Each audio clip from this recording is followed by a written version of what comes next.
가지 궁금한 점이 네. 있는데 이제 시장 조사를 나가서 저도 가장 좋아하는 게 길 가는 사람들이 입고 다니는 옷이 네. 뭔가 이걸 보는 걸 굉장히 좋아하는데 오. 이제 또 공통점이네요. 네, 이제 그럴 때마다 또 한 가지 드는 의문점이 이미 사람들이 산 거잖아요. 네. 사서 착용을 했고 이번 시즌에 이것을 똑같이 이제 그 트렌드들을 만들어내는 거는 불가능한데 네. 그럼 다음 시즌에 그런 트렌드들을 가면 좀 늦은 게 아닌가 이런 생각도 가끔 하거든요.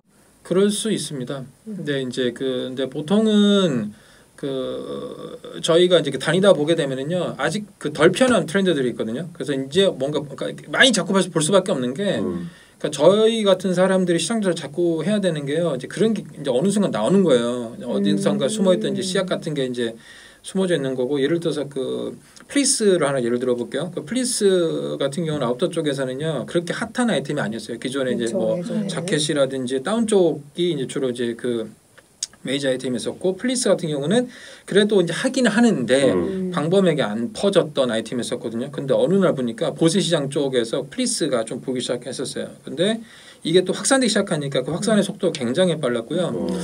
그러니까 이제 저 같은 경우는 이제 한국의 패션의 선진국이긴 합니다만 이 복식이요 어쩔 수 없이 이 복식 우리 게 아니에요. 그러니까 저는 그렇게 생각을 합니다. 그래서 저희가 태초에 이런 형태의 어떤 뭐 자켓이라든지 이런 뭐 이렇게 우리가 입었던 게 아니고 서양 복식이다 보니까 이 문화의 트렌드라는 게 어쩔 수 없이 유럽 쪽이라든지 미국 쪽이라든지 뭐 일본 쪽 그 시장 조사를 하는 게 다른 게 아니라 이제 그쪽에서 어떤 트렌드들이 조금 몇 년 빨리 와서 그다음에 그것이 이제 한국에서 이제 보여지는 형태는 이제 좀 여전히 전 유효하다고 이제 믿기 때문에 지금은 이제 뭐 코로나나 이것 때문에 시장 조사를 좀 하기는 힘든 이제 구조이긴 합니다만 그래도 이제 좀 이게 상황이 나아지게 되면 이제 다시 해외 시장 조사 또 이제 한국에서도 또 그분들이 또 이렇게 여러분들이 그런 것들을 또 이렇게 뭐 유학생이라든지 뭐 등등등의 영향에 의해서 자꾸 한국으로 들어오거든요. 그래서 이제 저희는 이제 그렇습니다. 저는 특히 상품 계획을 이제 했던 입장에서는요 소비자보다 0.5보만 빨리 가야지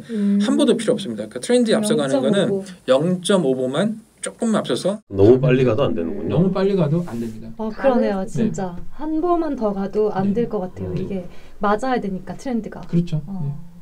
그리고 이제 나중에는 이제 하다 보면요 고집이 생겨가지고 포기를 못해요. 포기를 저거 잘 됐는데 다음 시즌에 또 이제 안 만들자니 애매하고 또 많이 만들자니 좀 불안하고 이게 좀 굉장히 무너질 수도 있으니까 좀 생각보다 복잡한 그렇죠. 업종이기도 해요. 서 대표님 궁금한 게 있으시대요. 궁금한 건 아니고요. 이제 시장 조사는 가능성을 발굴하는 과정이라는 걸 새롭게 배웠습니다. 네.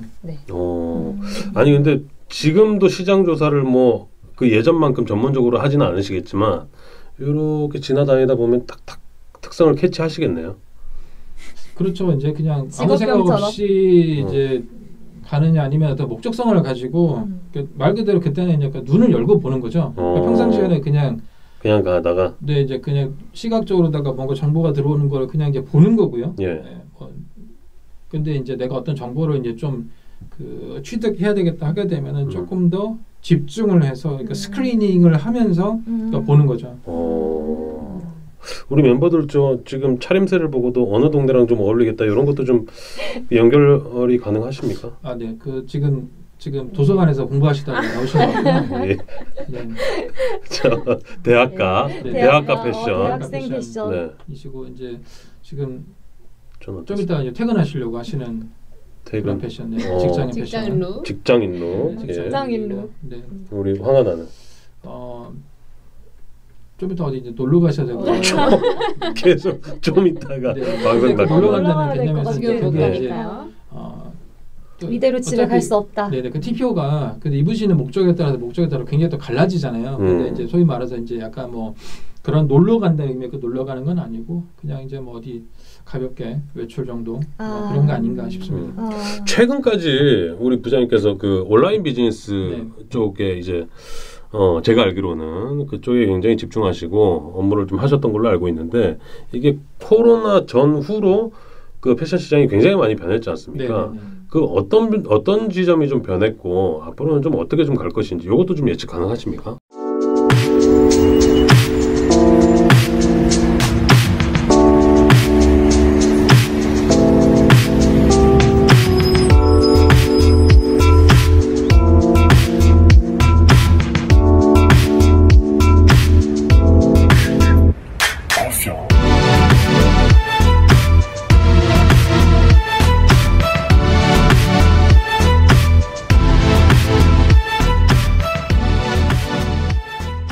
코로나가 이제 그 시작되고 나서 패션 시장은 사실은 이제 굉장히 큰 타격을 받았던 건 사실이고요. 이제 기본적으로다가 그 사람들이 뭐 오프라인에서 사든 온라인에서 사든 이제 그 목적 자체가 자기가 이제 외출할 때 입는 옷들을 이제 사는 경우가 많은데 그 외출 자체를 이제 못하게 하고 또 그 기억하실는지 모르겠지만 초반에 그 코로나 터졌을 때만 해도 이제 어디서 뭐 확진자가 나왔어 하게 되면은 뭐 백화점도 뭐 그날 이제 문을 닫고 다 검사하게 하고 그랬었어. 그 굉장히 이제 어떤 그 저희가 자유도가 활동에 있어서 이제 지금이야 워낙에 사람들이 이제 거의 뭐 그 확진자 너무 많아져도 막 다니는 이제 경향도 있습니다만 그 당시만 해도 이게 그 걸리기만 하면 이제 죽는다라는 이제 그런 불안감이 심했다 보니 잘 안 다녔잖아요. 그래서 이제 그 당시에 이제 그 어지간한 패션 쪽에 그 전 카테고리가 다 이제 타격을 받았었고요.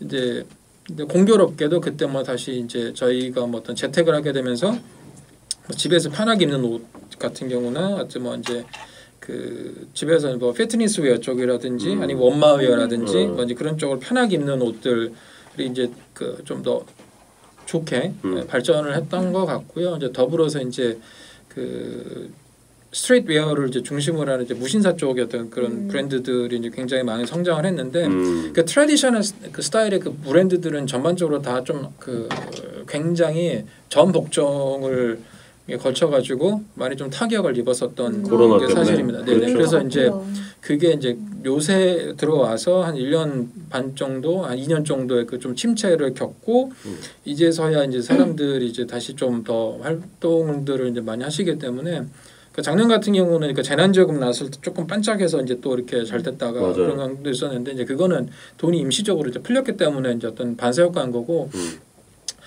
다시 패션은 이제 올 중하반기부터서는 좀 더 나아지지 않을까 생각을 해봅니다. 앞으로는 조금 더 나아질 것이다.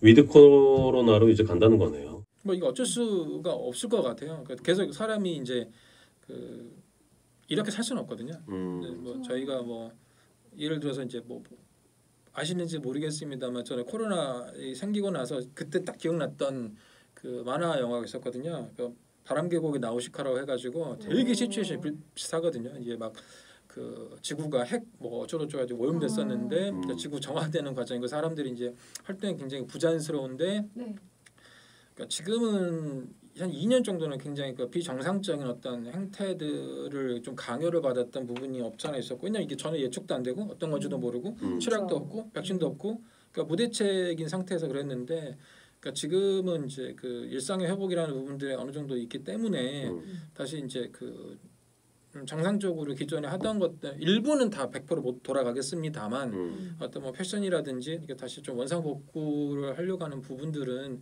분명히 있지 않을까 싶습니다. 그랬으면 좋겠어요. 맞아요. 아니 근데 제가 궁금한 건 어느 시점에서부턴가 이 패션 시장에서도 오프라인 비중이 굉장히 컸었는데 온라인화로 계속 변하고 있잖아요. 지금도 마찬가지고. 근데 이제 앞으로는 패션 시장이 아까 말씀하셨을 때는 아직까지 그래도 좀 만져봐야 되고 소비자가 눈으로 봐야 된다라고 하는데 이게 온라인 시장이 조금 더 커지면서 이게 좀 그 오프라인이 좀 줄어들고 요렇게 좀 계속 변화가 되어 가겠죠. 네. 그런 부분도 이제 그 분명히 있는데요. 이게 참 이게 뭐 간단하게 얘기가 힘든 부분이 오프라인이라고 해도 결국엔 지금 온라인을 안 하고 있는 데는 아무데도 없거든요. 그러니까 백화점도 전부 다 뭐 예를 들면 롯데닷컴이라든지 신세계닷컴이라든지 현대닷컴이라든지 다 판매를 이제 온라인 쪽에서 굉장히 집중해서 이제 하고 있는 또 강화를 하고 있는 상황인 거고 모든 브랜드들이 또 이제 자사몰 뭐 그게 규모가 작든 크든 자사몰이라든지 아니면 또 자사몰 베이스로 어떤 이제 그 종합몰을 만들려고 하는 이제 규모를 자꾸 이제 자기 것뿐만 아니라 여러 가지 상품들을 팔려고 하는 이제 그런 움직임들은 과거에도 있었는데 계속 활성화되거든요. 근데 그게 매출이 잘 나오지 않더라도 자사몰은 꼭 갖춰야 하는 그렇죠. 뭐 이런 구조를 가져가고 있는 것 같아요. 네네네. 그래서 이제 뭐 크든 작든 이제 그 비단 이제 자사몰을 갖출 여력이 안 된다면은 뭐 조그맣게 이제 그 네이버의 뭐 스마트 스토어를 뭐 이용을 한다라든지 어떤 식으로든 이제 그 다양한 형태로 굉장히 많이 분화 발전하고 있죠. 같이 갈 것 같다. 네. 앞으로도 계속. 아니 그러니까 같이 갈 것 같다라는 것도 좀 보여지는 게 제가 그 오늘 보니까 W 컨셉이 온라인 베이스로 이제 비즈니스 모델을 가져가고 있었는데 여기 이제 오프라인 매장을 또 연다고 해요. 네네. 그러니까 이걸 보면서도 사실 다 온라인으로 집중을 해도 모자랄 판에 오프라인을 또 연다는 얘기가 나오니까 네. 과연 뭐가 정답인지 네. 그게 좀 헷갈리더라고요. 이제 그거는 뭐 온라인을 하시는 분들 입장에서는 이제 오프라인 시장에 있는 파이도 먹고 싶은 거고요. 오프라인 쪽 시장을 하시는 분도 온라인 쪽에 만약 밀릴 수만은 없으니 나도 그 시장에 뛰어들어가지고 이게 결국에는 여기는 저희가 그냥 뭐 다른 게 아니고 다 비즈니스를 이제 그 하는 곳이기 때문에 결정적으로 소비자가 어디에 있느냐, 소비자가 시간을 어디에 쓰느냐, 뭘 보고 있느냐, 그리고 어디에 그 지출하느냐는 그거를 보고요. 그 돈의 맥을 쫓아가지고 따라다닐 수밖에 없는 게 그 이 비즈니스의 속성이다 보니까 내가 이것만 했기 때문에 이것만 하겠다라는 뭐 부분 그런 어떤 입장을 가지신 분들도 있겠습니다만 보통은 회사는요 대부분 매출의 신장을 지향을 하기 때문에 현재 내가 하고 있는 분야에서 어떤 매출의 확대 어떤 한계가 왔다라고 하게 된다면은 뭐 다른 쪽에 좀 방향을 틀어가지고 어떤 식으로든 새로운 사업 전략을 통해 가지고 매출을 늘리려고 하는 게 당연지사기 때문에 비단 이제 그 더블 컨셉뿐만 아니라 불과 이제 한두 해 전만 해도 무신사에서 이제 어떤 무신사 스탠다드 PB를 내고 또 이렇게 오프라인 매장을 통해서 많은 이제 수익을 가져가고 있는 부분들은 네. 어떻게 보면 지극히 당연한 흐름이라고 볼 수 있죠. 지극히 당연하고 네. 굉장히 심플한 논리네요. 네. 그러니까 저쪽에 시장이 있고 이 온라인 또 딴 게 아니고요. 매장에서 고객의 시간을 이렇게 소비를 하는 것처럼 온라인에서 그 고객이 시간을 소비를 하고 있다. 무신사에서 고객이 시간을 소비를 하고 있다. 그러면은 나는 브랜드면 나는 무신사 들어가는 데는 거고요. 소비자들이 이제 과거에는 그 이 어떤 피지컬하게 육체가 어떤 매장에 갔다거나 이런 개념으로 이해를 해야 되는데 이 온라인 시대에는요. 내 좀 그냥 단순한 대비 때문에 말씀을 드리는 건데 내 정신이 어디에 가 있느냐를 이제 보는 거죠. 따지게 되면은 그 예전에 책 중에 그 나이키는 왜 그 신발에다가 그 아이팟을 심었을까라는 책이 있었어요. 약간 좀 굉장히 좀 빨리 나온 책인데 거기서는요 결국에는 이 모든 브랜드들은요 소비자의 시간을 놓고 이제 싸우는 형태로 가는 거죠. 내가 지금 어느 사이트에서 지금 시간을 쓰고 있는가. 이제 과거에는 그냥 매장을 방문하는 개념이었는데 결국에는 제가 그 매장에서 시간을 쓰려면 내 몸에 가야 되기 때문에 그런 개념이 되는 거거든요. 지금은 어떤 웹이라고 하는 부분에서 이제 우리가 가서 소비를 하고 거기서 이제 뭔가 마음이 움직여서 구매를 하는 활동들을 이제 온라인에서 이제 하는 건데 그거를 뭐 소위 말해서 무신사에서 하느냐 아니면 뭐 다른 뭐 백화점 닷컴 사이트에서 하느냐 아니면 뭐 더블 컨셉도 남성 그를 취급하는 사이트가 있는데 디스턴스라고 거기서 하느냐 이제 그 싸움이에요. 그러니까는 그 고객의 시간을 뺏기 위한 싸움이 굉장히 계속해서 더 치열해질 겁니다. 제가 얼마 전에 좀 재밌는 얘기를 들었는데 이제 온라인몰도 굉장히 이제 예전부터 알려진 온라인몰은 쇼핑몰 딱 한 가지잖아요. 근데 네. 요즘에는 숏폼이라고 해서 릴스나 틱톡 네네네. 이런 것도 유행을 하고 있고 메타버스도 이제 좀 올라가고 있다고 하는 이런 추세에서 네네네. 숏폼을 이용한 판매 형태도 생겨난다 이런 네. 얘기를 들었거든요. 네. 이렇게 변화하는 온라인몰 형태에 대해서는 또 어떻게 전망하시는지 궁금하네요. 그 SNS 쪽에서 이제 그 판매를 하려고 하는 형태들은 이제 굉장히 다양하게 나타나고 있었잖아요. 이럴 때면 이제 인스타그램 같은 경우는 이제 거기서 클릭을 했을 때 물론 현재도 인스타 자체에서 구매는 못하고 이제 그 자기가 이제 링크를 걸어놓은 사이트를 다른 페이지로 넘어가게끔 하는 인스타 형태인데요. 샵이 생기지 네. 않나요? 네. 그래서 아직은 네, 이제 그 그렇죠. 우리나라에서는 이제 그러니까 말하자면 인스타 내에 그 결제 기능이 있어야 되는데 이제 네. 그게 없거든요. 그래서 그렇죠. 네, 맞아요. 그런 부분 샵은 때문에 있지만. 그러니까 네네. 결국에는 그 돈을 수출하는 주체가 누구냐. 그러니까 닷컴 사이트도 그렇고 그 돈을 내가 받아가지고 브랜드 쪽에다가 이제 자기 마진을 제하고 주게 되는 형태의 모습을 갖지 않고서는 내가 그렇죠. 그 수익 어떤 창출이. 네네네 그걸 직접 하고 있다라고 이제 뭐 하기는 어렵고 이제 단지 네. 이제 광고 플랫폼으로서만 그쵸. 이제 현재 기능을 하고 있는 건데 뭐 유튜브도 그렇고요, 뭐 틱톡도 그렇고요. 이제 추후에 그 결제 기능까지 직접적으로 해서 그 돈을 내가 받고 일단 우선적으로 받아서 나중에 거기에 플랫폼에서 판매하는 이제 그 회원사, 뭐 판매사, 뭐 공급자, 뭐 어떤 이름으로 부든지 간에 돈을 이제 나중에 정산을 해주게 되게 되면 이제 그 활성화가 이제 더 쪽으로 하게 될 것 같은데 그 사실 그쪽 분야에 대해서도 말이 굉장히 많았었거든요. 할 거다 했는데 이제 사실 그 한국 시장에서 가장 빨리 움직였던 퍼스트 무버는 이제 저 개인적으로는 이제 네이버였던 것 같아요. 네이버가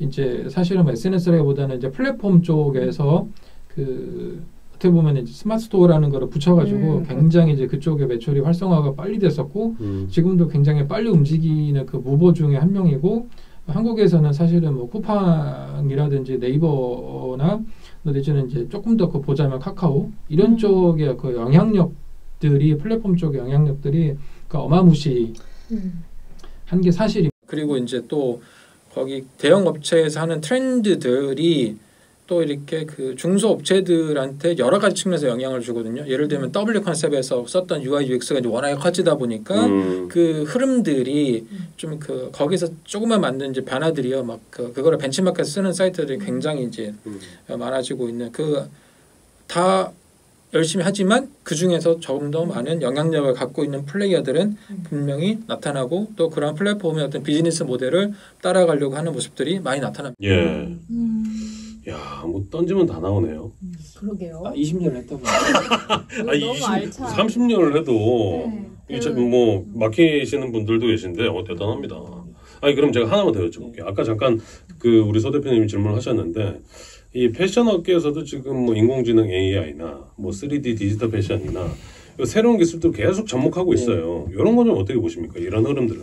이제 기술들은요, 좀 되게 특이한 게 초반에는 이제 그런 게 있거든요. 뭐가 좋다더라. 일단은 이제 그 이 온라인이 발생하고 나서는 과거에는 오프라인 쪽에서는 이제 그 워낙에 정형화된 것들이 있다 보니까 뭔가 새로운 것들을 시도하려는 이제 그런 것들이 별로 없었거든요. 근데 뭐 워낙에 이제 그 틀도 뭐 작고요.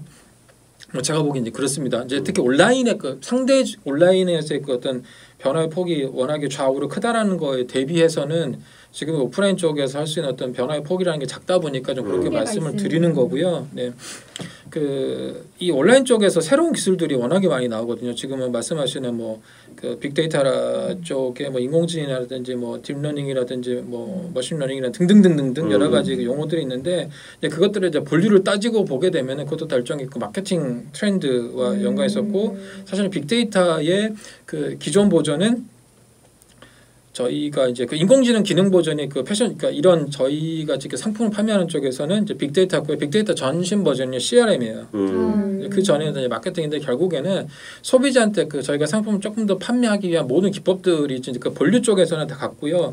계속해서 시류에 맞게 뭐 이름들이 이제 바뀌어서 가게 됐지만 큰 차이는 없습니다. 결국에는요, 우리가 너와 나 사이에 거래를 한다라는 건 바뀌지 않거든요. 그게 핵심이에요. 그게 핵심이고 그래서 어떤 형태로다가 조금 더 우리가 눈에 보기 좋게 뭐 귀에 듣기 좋게 뭐 여러 가지 용어를 갖다 붙인다고 하더라도 이제 결국에는 저희가 무신사 대단하다고 한 20년 딱 하나예요. 매출이 많거든요. 일조 뭐 쿠팡이 대단하다는 거는 이 하나예요. 매출이 많거든요. 돈 많이 벌거든요.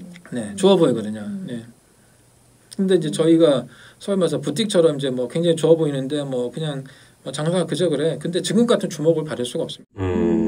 아니 근데 뭐 산업군들이 굉장히 다양한데 뭐 여러 가지 분야 중에서 이제 새로운 신기술을 빨리 도입하는 산업군이 있는 반면에 패션 쪽은 굉장히 기업 문화도 좀 그 고착화돼 있고 굉장히 상하 복종 뭐 이런 좀 다른 기업군들에 비해서 좀 무겁다. 그래서 새로운 기술들이 좀 도입되는 게 좀 더디지 않느냐 뭐 이런 의견들도 있더라고요.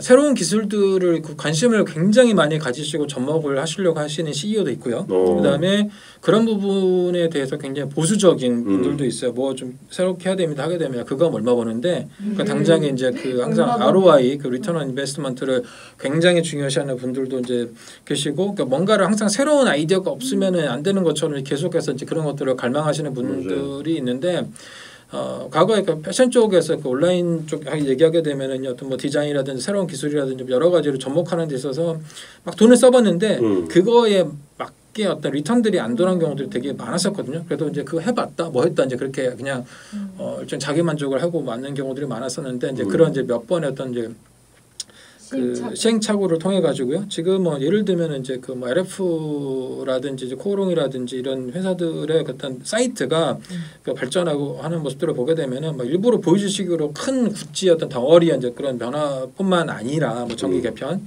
같은 것뿐만 아니라 보게 되면은 항상 사이트 안에서도 그 작고 작은 그 변화들이 계속해서 일어나는 것들이 또 그게 굉장히 자연스럽게 하는 것들이 뭐 비단 UI UX뿐만 아니라 상품을 보여주는 상세 페이지라든지 기획전 페이지라든지 이제 그런 쪽에서 어떤 그 굉장히 발전된 모습들이 이제 그 많이 보여지고 있는 게 눈에 띄입니다. 그리고 이제 뭐 그 인공지능 같은 경우는 이제 그 패션 쪽에서는 이제 주로는 이제 레커멘데이션 쪽의 그 추천, 그러니까 사이트에서 봤을 때 뭐 이 그렇죠. 그래서 이제 뭐 이 옷과 어울리는 상품, 뭐 이 옷을 많이 보셨던 상품들이 뭐 이것도 많이 봤다, 이것도 샀다, 뭐 그게 진실인지 아닌지는 저희는 알 수는 없습니다만 이제 주로는 이제 그 데이터를 기반해서 추천을 하고 또 이제 여러 회사가 이제 또 여러 가지 가설들을 가지고 또 그런 기술 접목을 하거든요. 어떤 회사에서는 고객이 A라는 상품들을 봤으면 이 사람은 A 다시 상품도 관심 있을 것이다, 뭐 A 다시다 상품도 관심 있을 것이다, 라든지 뭐 여러 가지 그러니까 모든 알고리즘에는 가설이 있어요. 그래서 이제 그 어떤 경향성들을 가지고 이제 결국에는 조금 더 구매를 하게끔 유도하는 이제 그런 기술들이 이제 많이 도입이 되고 있고요. 뭐 지금 또 이제 그 새로운 판이 열리면 이제는 사람들이 아까도 이제 뭔가 해보려고 하는 이제 그런 것들 있잖아요. NFT나 뭐 아니면 메타버스가 있으면은 그걸 또 활용을 해가지고 결국에는 사람들이 관심 있어 제페토에서 뭘 한대 그러면은 또 브랜드가 들어가갖고 딴 게 아니라 우리 브랜드 계속 알릴 거야. 거기서 우리 브랜드 팔 수 있는 찬스가 있으면 우리 팔 거야라고 해가지고 그런 이제 비즈니스를 할 수 있는 기회를 그 SNS의 붐과도 마찬가지고 그거를 항상 그 민감하게 보려고 하는 거죠.